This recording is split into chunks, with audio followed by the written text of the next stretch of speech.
हरे कृष्णा द्विवेदी के सभी दर्शकों को कृष्ण जन्माष्टमी महोत्सव की ढेर सारी शुभकामनाएं।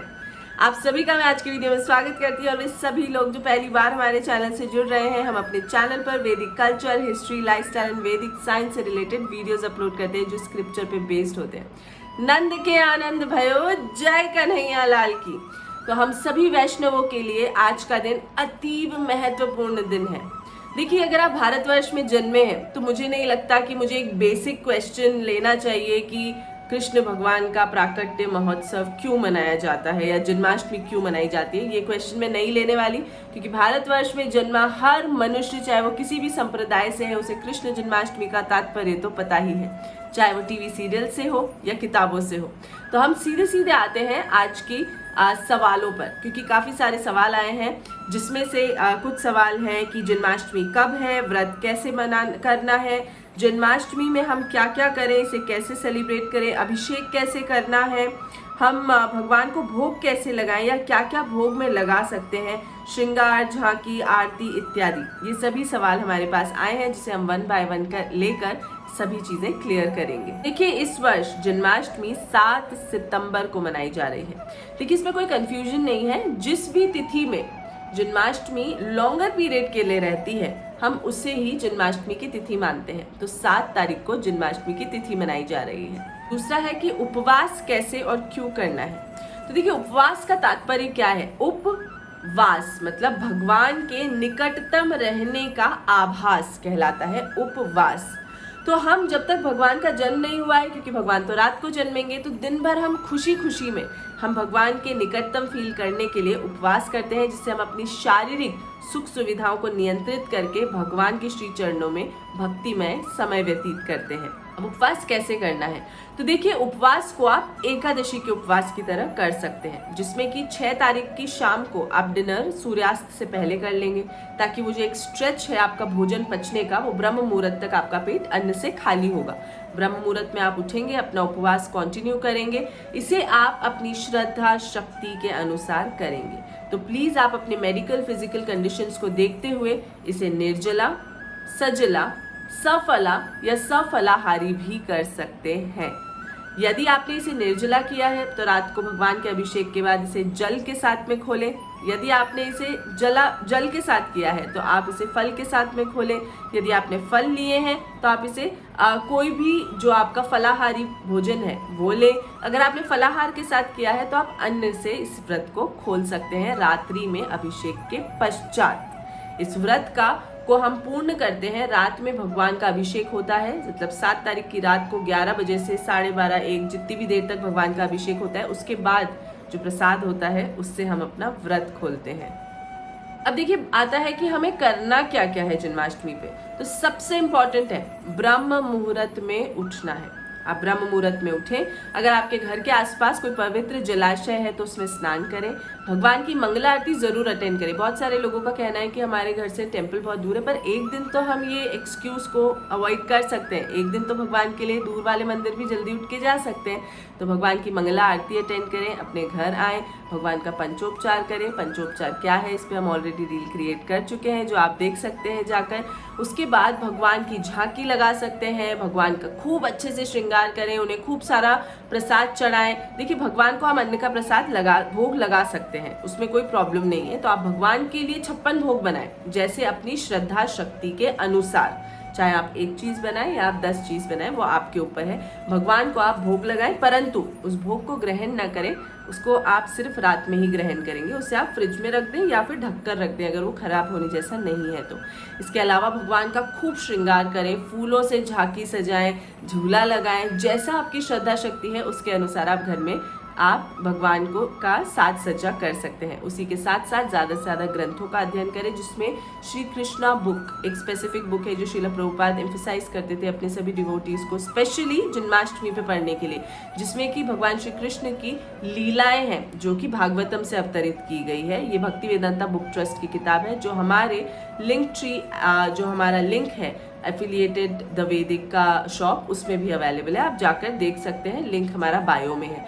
इसके अलावा ज़्यादा से ज़्यादा नाम उच्चारण करें। यदि आप जॉब करते हैं तो वैसे तो ज़्यादातर जगह जन्माष्टमी की छुट्टी होती है, लेकिन अगर ऐसी कोई जॉब करते हैं प्राइवेट जिसमें की छुट्टी नहीं होती है, कोशिश करें कि छुट्टी लें ताकि ज़्यादा से ज़्यादा आपका समय भगवान के नामों में बीते।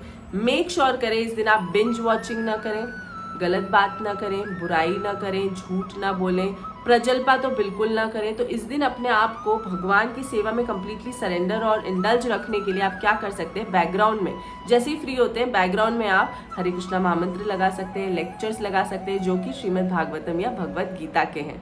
इसी के साथ साथ अपने आसपास के मंदिर में आप सेवा लें और उसका संपूर्ण आनंद उठाएं, सुबह से रात्रि के अभिषेक तक। ये होता है कि हमें क्या क्या करना है। चलिए आते हैं अब दूसरे सवाल पर। है कि घर में अगर हम अभिषेक कर रहे हैं तो कैसे करना है। तो पहली बात तो घर में अगर आप अभिषेक करें तो 7 तारीख की रात्रि की 11 बजे आप शुरू करेंगे अभिषेक करना। अब अभिषेक का सीक्वेंस क्या है, सबसे पहले आप गुरु प्रणाम मंत्र बोलेंगे, उसके बाद में आप पंचतत्व प्रणाम मंत्र बोलेंगे, हरे कृष्णा महामंत्र बोलेंगे। ये क्यों बोल रहे हैं आप, भगवान की मर्सी ग्रहण करने के लिए, ताकि कोई भी त्रुटि हो तो वो उसे क्षमा कर दें और आपकी जो अभिषेक है वो अच्छे से अच्छे भगवान एक्सेप्ट करें। तो इसी के साथ साथ अगर आप चाहें तो बैकग्राउंड में ब्रह्म संहिता के उच्चारण को चला सकते हैं और अपना अभिषेक शुरू कर सकते हैं। देखिए अभिषेक के लिए वैसे तो मंदिर जाके करना चाहिए, लेकिन अगर आप घर में कर रहे हैं किसी रीजन से तो आपको सबसे पहला जलाभिषेक करना है, तो उसमें आप गंगा जल ले सकते हैं। दूसरा पंचामृत अभिषेक, तो पंचामृत बनाना हम सभी सनातनियों को आता है, तो पंचामृत अभिषेक करना है। तीसरा आता है फलोदक अभिषेक, जिसमें मेक श्योर करें खट्टे फल ना हो, क्योंकि जो हम पंचामृत ले रहे हैं उसमें दूध दही वगैरह भी है, तो अगर हम फलोदक में खट्टे फल लेंगे तो वो थोड़ा रिएक्टिव हो सकता है, तो आप ऐसे फ्रूट्स का चयन करें जो खट्टे ना हो। फिर चौथा आता है पुष्पाभिषेक, तो इसमें कुछ पुष्प के आप डिफरेंट वैरायटीज ले सकते हैं, जैसे कि गेंदा हुआ, रोज पेटल हुआ, इस तरह के फ्लावर्स को आप लीजिए। इसके बाद करते हैं हम सहस्त्रधाभिषेक, जिसमें आपको चलनी, फल तथा नारियल का पानी की आवश्यकता। आप जो भी कुछ भगवान को अर्पित करेंगे, जैसे कि हुआ जल, फल का जूस इत्यादि, तो उसके लिए आपको शंख का प्रयोग करना है। यदि आपके घर में शंख नहीं है अभिषेक करने के लिए, तो आप जल का पात्र, जैसे कि हमारे घरों में लोटे होते हैं, उसका इस्तेमाल कर सकते हैं। एक चीज आपको 100% याद रखनी है, भगवान श्री कृष्ण कुछ भी बिना तुलसी पत्र के एक्सेप्ट नहीं करते, तो हर चीज में हमें तुलसी पत्र अनिवार्य रूप से डालना है।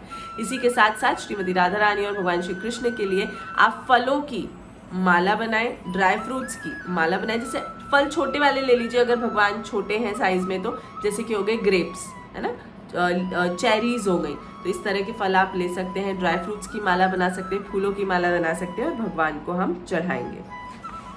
अब हम आते हैं आरती की तरफ। तो आरती में आपको घंटी, आचमन का बर्तन, फूल, मेवे की माला, ये सब की ज़रूरत है, और धूप, दीप, फूल, चामर, जल, मोरपंख इत्यादि से आप आरती कर सकते हैं। आरती से पहले भगवान का खूब अच्छे से श्रृंगार करें, फूलों से उन्हें खूब सजाएं, और जो अच्छे अच्छे कपड़े हैं, अच्छे अच्छे आभूषण हैं वो पहनाएं। झांकी सजाते हैं बहुत सारे लोग, आप वो भी कर सकते हैं। ये सब आपकी श्रद्धा शक्ति के अनुसार है, ऐसा कुछ फिक्स्ड नहीं है। उसके बाद आप आरती करें जो हमने बताया है उन चीज़ों को लेकर। देखिए अब आती है भोग की बारी।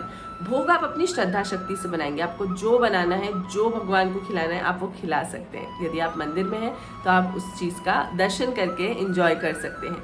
तो आप भगवान को जो भोग चढ़ाएंगे वो आपको याद रखना है। आपको अभिषेक कंप्लीट होने के बाद ही भगवान का बर्थडे सेलिब्रेट करते हुए वो भोग ग्रहण करना है, उससे पहले नहीं करना है। तो हमने आपको उपवास कैसे खोलना है उसकी डिटेल ऑलरेडी बिगिनिंग में दे दी है, तो आप उसका ज़रूर से ध्यान रखेंगे।